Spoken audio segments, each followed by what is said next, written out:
teman-teman semua, perkenalkan nama saya adalah Ervina Mulyani. Jadi di sini saya akan menjelaskan terkait focus based value yang diterapkan oleh perusahaan Apple.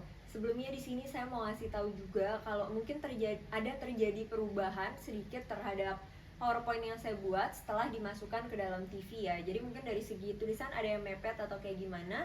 Tapi ntar kalau udah dilihat di PPT-nya secara langsung itu bakalan balik ke awal lagi kok. Oke, jadi langsung kita mulai aja. Di sini fokus based value itu memiliki 6 komponen. Yang pertama ada diferensiasi, product innovation, good experience, sustainability and R&D, kemudian ada integration dan juga loyalty. Kita mulai dari penjelasan yang pertama terkait differentiation. Dari kata diferensiasi aja kita udah tahu kalau ini tuh artinya pembeda. Apa sih yang membedakan produk Apple ini dengan produk-produk lainnya yang bekerja di industri yang sejenis? Yang pertama saya temui di sini ada dari segi desain. Jadi desainnya produk Apple itu dia dari segi warna dan finishingnya itu dibuat benar-benar minimalis dan juga elegan. Jadi enak banget buat dipandang sama orang-orang.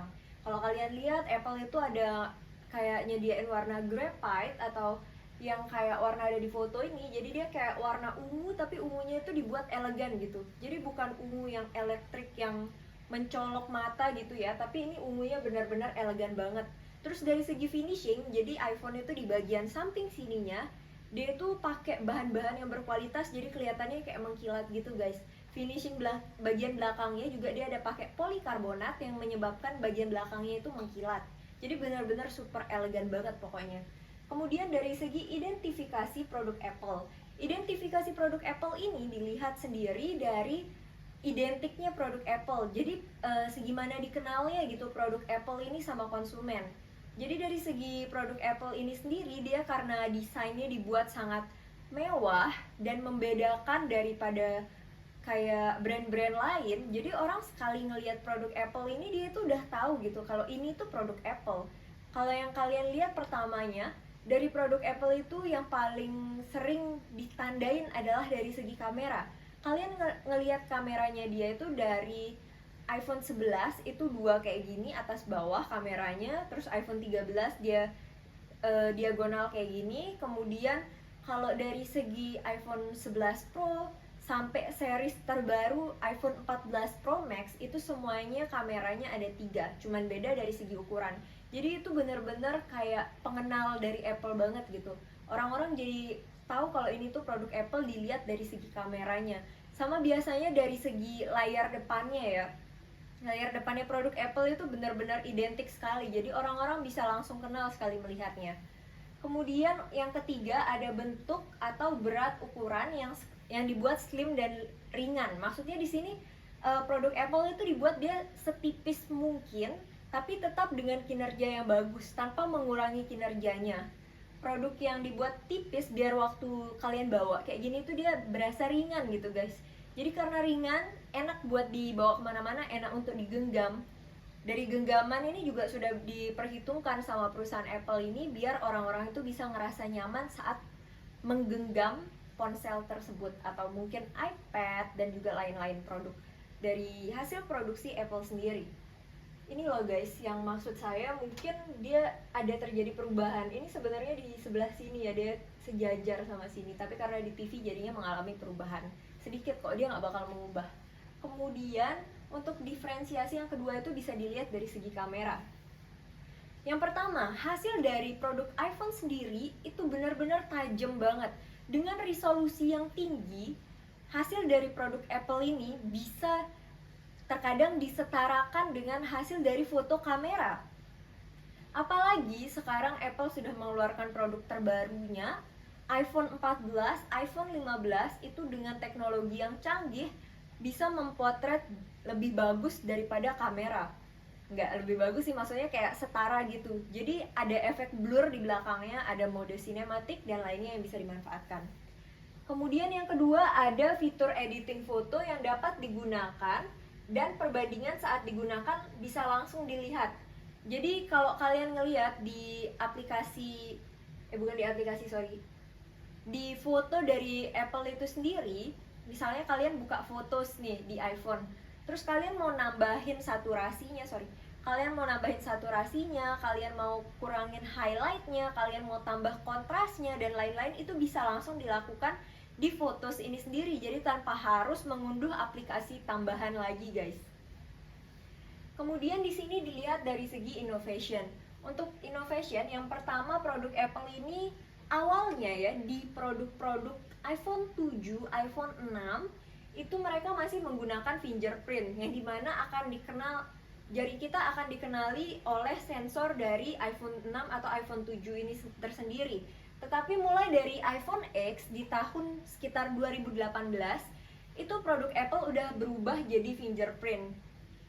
Jadi di saat orang-orang menggunakan wajahnya untuk membuka HP itu bisa ya guys. Ini salah satu contoh dari inovasi digital.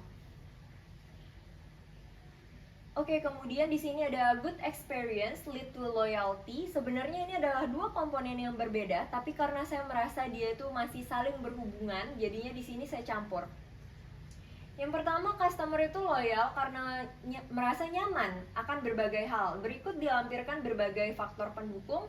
Yang pertama ada dari segi kualitas, kemudian kedua ada dari segi pelayanan, dan yang ketiga ada dari fitur garansi. Untuk dari kualitas Apple sendiri, dia itu sangat cepat, kemudian juga gampang ya, mudah pemakaiannya.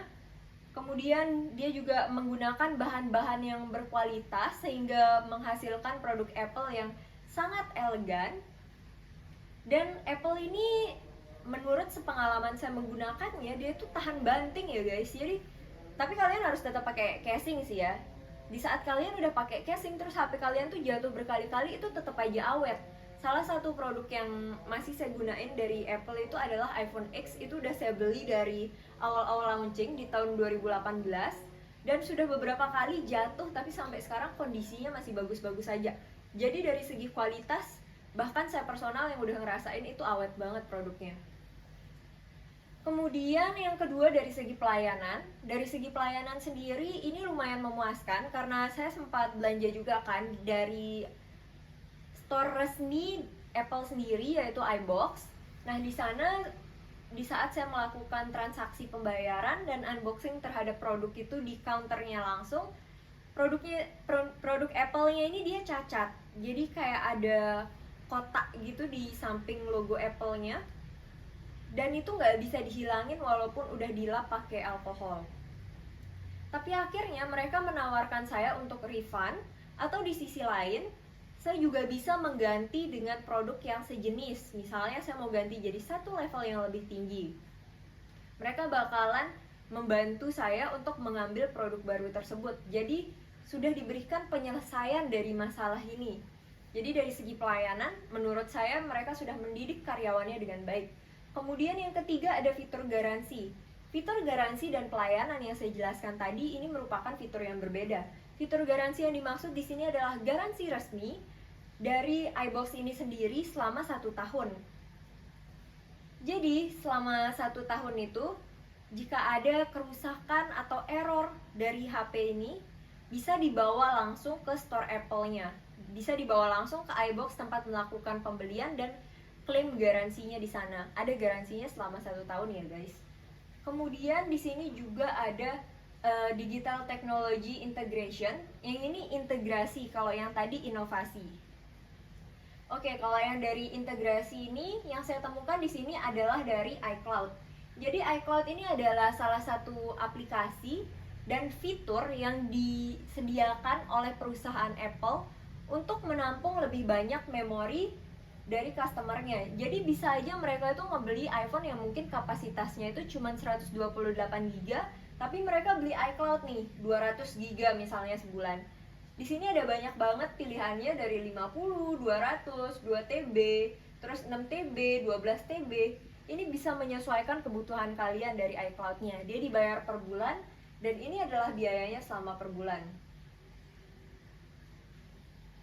Nah, di sini bisa kalian lihat nih, ini salah satu contoh dari pembelian iCloud. Dia beli 50GB yang paling pertama ini. Terus akhirnya dia di bagian sini yang terpakai cuman sedikit, barusan 7GB. Ntar kalau misalnya udah penuh sampai sini, dia bisa upgrade ke yang 200GB. Jadi nggak perlu capek-capek beli HP yang mahal lagi, karena dari iCloud sendiri udah punya sinkronasi untuk menyesuaikan memori yang dibutuhkan oleh customernya. Oke, kemudian faktor yang selanjutnya saya akan membahas tentang sustainability. Ini adalah pertimbangan keberlangsungan jangka panjang dari perusahaan Apple untuk menghasilkan output yang berkualitas. Jadi di sini saya juga udah nyari berita-berita yang mendukung statement yang ada di samping tersebut. Dari yang pertama, Apple itu menggunakan bahan yang ramah lingkungan. Bahan baku ya maksudnya. Jadi yang diolah itu bahan bakunya itu ramah lingkungan dan bisa didaur ulang gitu. Nah, di sini ada dibilang Apple itu udah berkomitmen untuk menggunakan bahan-bahan yang lebih ramah lingkungan dalam produk mereka. Contohnya penggunaan aluminium daur ulang dalam pembuatan produk seperti MacBook Air. Jadi, seandainya nih ada produk MacBook yang sudah tidak kompatibel di tahun ini, aluminiumnya itu bisa diolah kembali. Jadi tidak menyebabkan limbah-limbah yang tidak seharusnya, guys. Ini statementnya didukung oleh berita yang pertama, kalian bisa lihat di sini. Jadi di sini itu ada dibilang kalau misalnya perusahaan Apple itu merupakan smartphone yang paling ramah lingkungan. Ini ditahu dari internet sendiri. Kemudian dari yang pertama ini kalian juga bisa lihat, ini yang dari perusahaan Apple-nya resmi itu juga menyampaikan bahwa banyak material yang digunakan adalah bisa didaur ulang. Jadi statement ini terbukti dari foto yang ini. Kemudian untuk yang kedua, penghematan energi. iPhone memiliki fitur low power mode dan juga chip M1. Sorry, saya ulang lagi sekali ya. Jadi Apple itu memiliki fitur penghematan energi. Yang pertama itu dilihat dari segi iPhone, produk iPhone, dan juga yang satu MacBook atau laptop dari Apple ini sendiri. Yang dari produk iPhone itu biasanya ada fitur low power mode yang bisa diaktifasi seperti yang ada di nomor 2 ini. Ini adalah salah satu bukti bahwa low power mode ini bisa diaktifkan apabila seseorang ingin menghemat energi dari baterai iPhone-nya.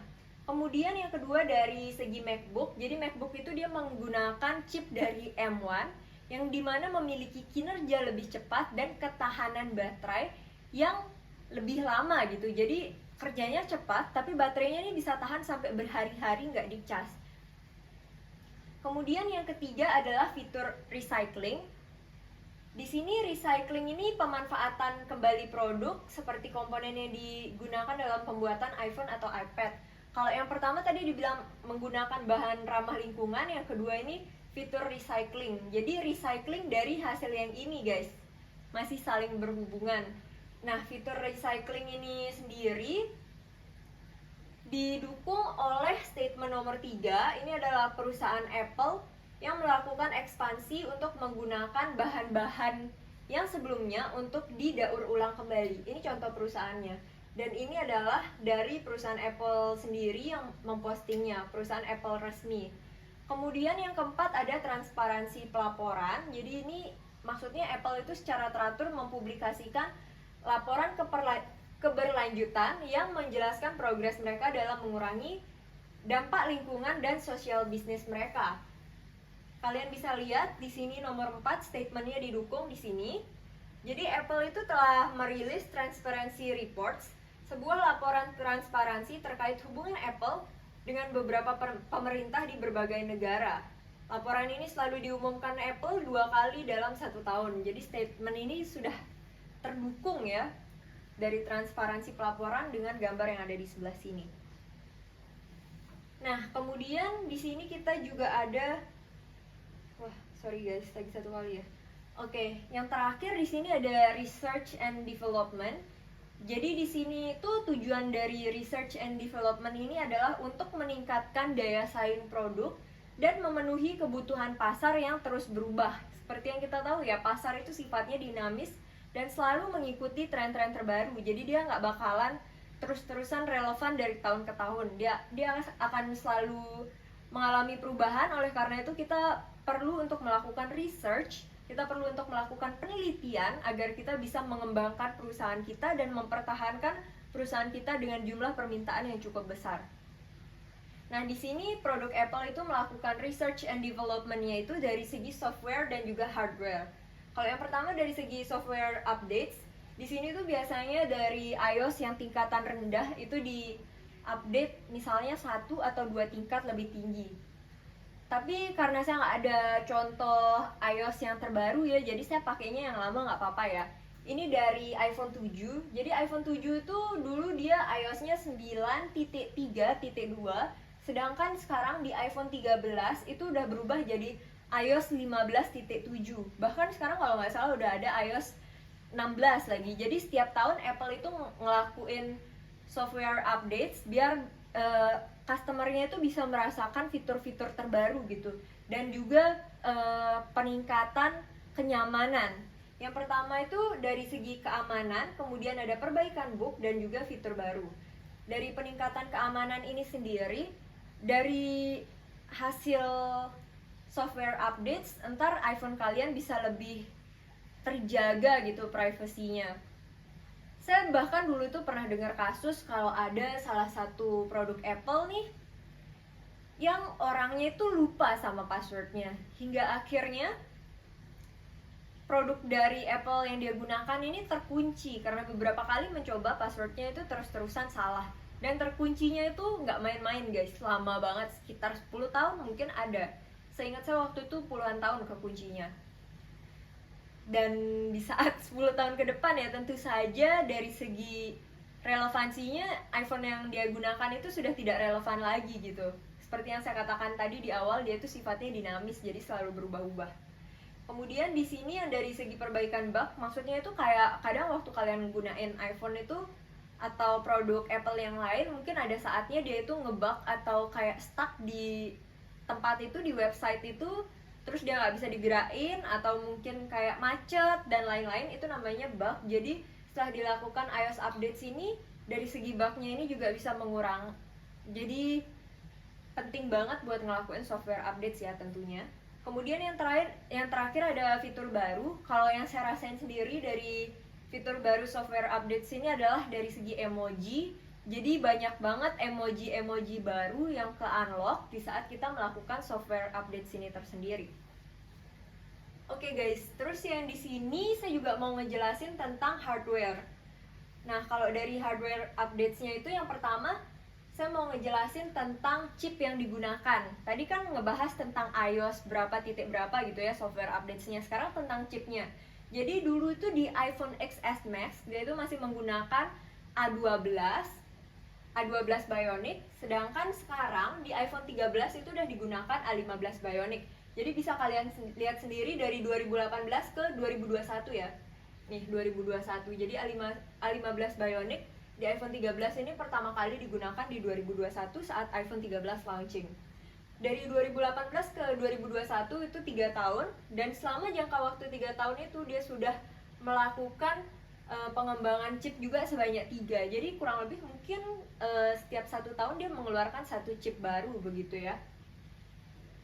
Nah, dari segi Apple 12 Bionic sama Apple 15 Bionic ini tentunya ada mengalami perubahan.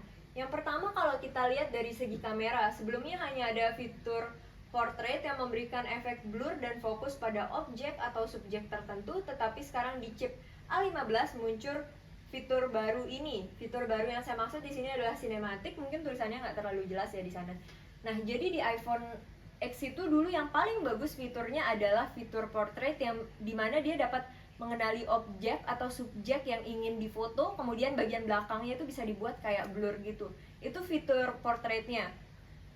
Tapi itu masih nggak segimana-gimana kalau dibandingin sama produk dari iPhone 13 ini sendiri, karena sekarang dari iPhone 13 itu udah bisa ngerekam sinematik. Jadi bukan foto lagi, bukan cuma terbatas foto, tapi dia juga bisa melakukan video dengan mengenali objeknya dan membuat belakangnya itu blur. Jadi kalian itu kayak jadi artis gitu ya di videoin.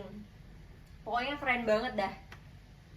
Kalau mau tahu lebih lanjutnya, kalian juga bisa ngeliat dengan menggunakan kata kunci fitur sinematik iPhone 13. Nah, itu yang dari segi kamera. Kemudian di sini juga ada fitur quick note. Jadi di iPhone itu ada control centernya. Di saat kalian geser ke bawah sini dia bisa muncul. apa yang kalian mau lakuin. Jadi yang pertama mungkin biasanya ada screen record atau low power mode, itu biasanya ada di control center. Mungkin di sini saya harusnya cantumin tadi ya. Jadi anggap aja lah ini tuh produk iPhone ya. Kalian tinggal geser ke bawah sini, ntar dia bisa muncul dari screen record dan lain-lain, itu semuanya bisa. Kalau iPhone X ke atas itu dia kayak gini caranya, dari atas ke bawah digeser. Tapi kalau kalian punyanya dari iPhone 8 kurang lebih, dia itu dari bawah ke atas digesernya. Yang fingerprint itu masih dari bawah ke atas. Nah, jadi fitur Quick Note ini kalian bisa langsung ngebuka note setelah melakukan pergeseran ke atas ataupun ke bawah, terus kalian tekan tuh fiturnya, Quick Note-nya langsung muncul. Jadi nggak perlu capek-capek nyari. Kayak kalian waktu buka HP di bagian home-nya, home screen kalian harus geser buat cari aplikasi yang kalian mau. Tapi dari Quick Note ini sendiri yang bawaan Apple di iPhone 13 itu udah bisa langsung dicantumin di bagian atas. Oke, kemudian di sini juga ada copy paste tulisan atau foto. Jadi karena emang teknologi ini semakin canggih dan mendekati artificial intelligence atau AI, jadi akhirnya mereka bisa mengenali objek manusia sekarang. Subjek. Dia bisa mengenali subjek atau manusia itu sendiri dan bisa mengenali objek juga. Nah, ini adalah salah satu contoh foto yang saya cut. Ini saya sembarangan foto ya. Ini foto aslinya. Jadi dia bisa ke detect kayak gini. Terus kalian bisa pilih copy. Jadi dari copy ini bakalan terekam dari foto kalian yang ini, kemudian kalian bisa tempel fotonya di sini. Ini kalian bisa pakai bebas manapun, bebas apapun background yang ada di belakangnya, kemudian kalian tinggal paste seperti ini. Kemudian ini juga dari segi tulisan. Dari segi tulisan juga dari galeri kalian bisa langsung klik. Kemudian tulisannya ini akan terdeteksi seperti ini. Tulisan yang ada di galeri itu bisa langsung di copy ke Microsoft Word. Jadi mungkin kalau kalian punya tugas, kalian sebagai mahasiswa kan, itu fitur yang benar-benar menguntungkan banget. Kalian nggak perlu capek-capek banget nyari dari internet. Misalnya kalian ada ketemu buku bagus gitu, terus kalian foto, kalian bisa langsung melakukan fitur copy ini. Oh iya guys, BTW bingkai yang saya taruh di sini itu dari Merly Shop ya. Jadi kalau kalian mau beli bisa banget kepoin Instagram kita @merlyshop.co. Mungkin segitu aja penjelasan dari saya. Mohon maaf jika ada kesalahan kata dan terima kasih.